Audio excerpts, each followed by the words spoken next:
Pihak Baradae membantah klaim bahwa Ferdy Sambo yang membuka kasus tewasnya Brigadir J.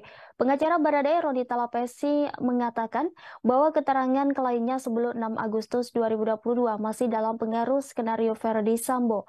Pihaknya juga meragukan terkait dasar klaim bahwa Ferdy Sambo yang membuka kasus tewasnya Brigadir J adalah berita acara pemeriksaan dari Baradae. Keraguan Roni ini lantaran BAP tersebut tidak pernah ada dalam berkas seluruh terdakwa kasus pembunuhan berencana Brigadir Yosua. Sebelumnya pengacara Ferdy Sambo Arman Hanis mengatakan Ferdy Sambolah yang membuka kasus kematian Brigadir J dan bukan Baradae. Dasar klaim Arman ini berdasarkan BAP Baradae pada 5 Agustus 2022. Hal ini disampaikan Arman setelah persidangan di PN Jakarta Selatan pada Kamis 29 Desember.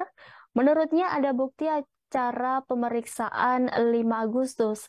Dalam persidangan, saksi Richard Eliezer telah diakui oleh saksi bahwa dirinya berbohong. Arman menegaskan BAP Baradae pada tanggal 5 Agustus itulah yang membuat Ferdy Sambo di penempatan khusus atau patsus. Kemudian 8 Agustus, Sambo mengakui dan menjelaskan secara jujur apa yang terjadi dan skenario yang disampaikan pada saat itu. Sambo juga di BAP dan ditetapkan sebagai tersangka, sehingga Arman menegaskan hal ini menjadi bukti bahwa kasus tewasnya Brigadir Yosua dibuka oleh Ferdy Sambo dan bukan Baradae. Diketahui Brigadir J menjadi korban pembunuhan berencana yang diotaki Ferdy Sambo pada 8 Juli lalu. Brigadir Yosua tewas setelah dieksekusi di rumah dinas Ferdy Sambo, Duren 3, Jakarta Selatan. Pembunuhan itu diyakini terjadi setelah Putri Chandrawati bercerita kepada Ferdy Sambo adanya pelecehan seksual di Magelang. Ferdy Sambo saat itu merasa marah dan menyusun strategi untuk menghabisi nyawa dari Yosua. Dalam perkara ini, Ferdy Sambo, Putri Chandrawati, Bribka Riki Rizal alias Bribka RR, Kuat Maruf, dan Baradae didakwa melakukan pembunuhan berencana.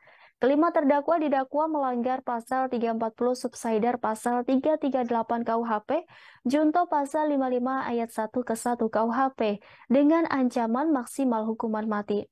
Tak hanya dalam kasus pembunuhan berencana Brigadir Yosua, khusus untuk Ferdy Sambo juga turut dijerat dalam kasus perintangan penyidikan atau obstruction of justice bersama Hendra Kurniawan, Agus Nurpatria, Cuk Putranto, Irfan Widianto, Arif Rahman Arifin, dan Baihuni Wibowo.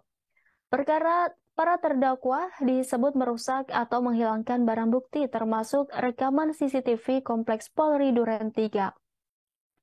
Dalam dugaan kasus obstruction of justice tersebut, mereka didakwa melanggar pasal 49 junto, pasal 33 subsider, pasal 48 ayat 1 junto, pasal 32 ayat 1 UU ITE nomor 19 tahun 2016 dan atau dakwaan kedua pasal 233 KUHP subsider, pasal 221 ayat 1 kedua KUHP junto, pasal 55 ayat 1 ke 1 KUHP.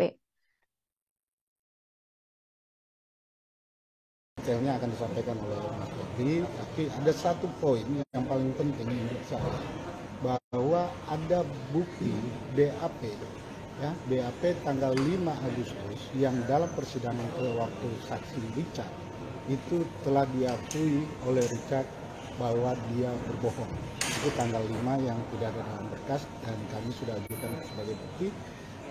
BAP tanggal 5 itulah yang membuat Pak Ferdy Sambo dipatsus dalam hal itu. Jadi BAP yang berbohong itu, Pak Ferdy Sambo akhirnya dipatsus di tanggal 6. Tanggal 8, Pak Ferdy Sambo akhirnya mengakui seluruh atau menjelaskan secara jujur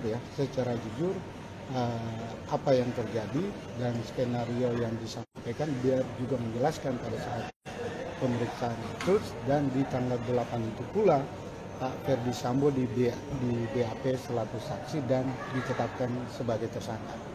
Jadi bukti yang kami sampaikan itu jelas membuktikan bahwa yang mengungkap sebenarnya dalam hal ini adalah bukan Richard Eliezer.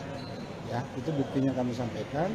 Yang mengungkap adalah Pak Ferdy Sambo sendiri dengan mengakui semua apa yang telah terjadi.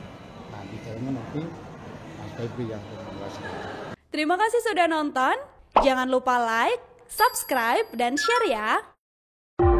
Indonesia.